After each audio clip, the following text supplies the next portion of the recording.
Hi, welcome to Miss Richardson's U.S. History 5-Minute Lectures. This information will be U.S. Notes 4.10, Results of the Korean War, Part 2. It includes information that goes with the second section on your Unit 4 study guide. Now remember, you have control over the lecture, so use your study guide to help you take those notes and figure out what's important. But pause, rewind, write down your questions. You know how to do this. So let's go ahead and get started. Previously, I told you about the results of the Korean War for Korea and for the United Nations. In this set of notes, I want to talk about the results of the war for some of the other countries that were involved, in particular the US, the Soviet Union, and China. Let's start with the United States. Based on the US policy of containment, the Korean War was a success. We saved South Korea from communism. Containment worked against Asian communism, so we could definitely declare that. Another success that can be seen in the U.S. as a result of the Korean War actually wasn't about Korea. It actually was about the U.S. itself.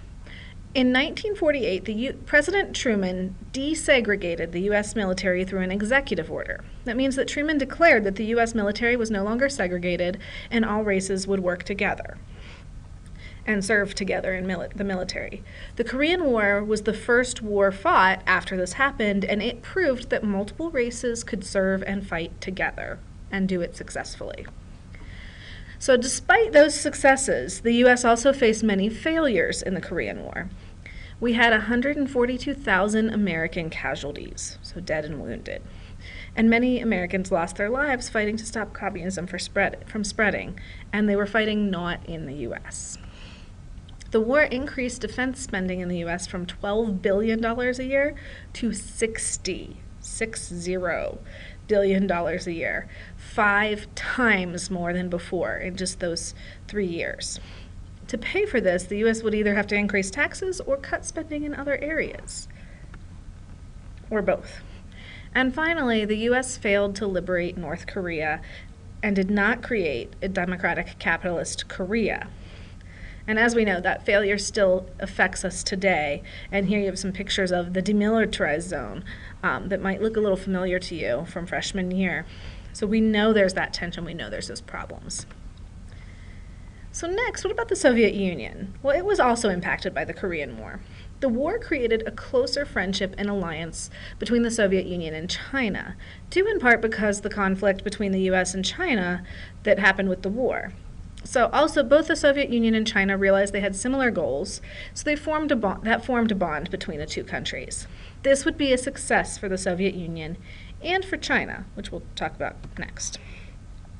The loss of the Soviet Union in the Korean War was probably more important, though, than this alliance with China. By seeing that the U.S. was willing to send troops and weapons to help back others against communism, the Soviet Union was forced into an expensive arms race with the U.S. so that they could back those countries who supported communism. So both countries competed to get the largest army, the most weapons, and the most advanced weapons. This is why the U.S. defense spending quintupled, and similar effects were actually seen in the Soviet Union, which was still recovering from World War II and really didn't have the money. But you can see the number of warheads that the countries had. And if we look shortly after 1950 here, you can see that's where huge increases happen, and then the Soviets follow. Lastly, China was also impacted by the Korean War. Positive impacts included their closer friendship with the Soviet Union, and they saved, as they would say, North Korea from America. Saving North Korea kept a buffer nation between China and the capitalist leaders in other countries. Also, China gained the respect of the Asian communist countries and leaders by their willingness to send aid and their ability to hold off the U.S. and the United Nations forces. So they really were seen as a leader in Asia after that. China's losses in the war seemed to outweigh these gains as well. So you can see this was not a successful war overall.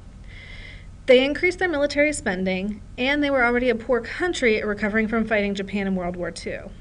In addition, nearly 900,000 Chinese lives were lost in the war. China did not gain South Korea as a communist country, and this also impacted their relationship with the U.S. The U.S. increased their protection of Taiwan, where the former Chinese government officials had fled, and isolated China in trade and politics from the rest of the world. The Communist government of China was not permitted to join the UN, and other capitalist countries also cut off trade with China, which ultimately hurt them economically. Ultimately, the Korean War was not a win for the U.S., but it also was not a complete loss. In years of fighting, we essentially ended up where we began, with more money being spent and more lives lost. So this is the end of Notes 4.10. I hope you learned something and bring any questions you have to class.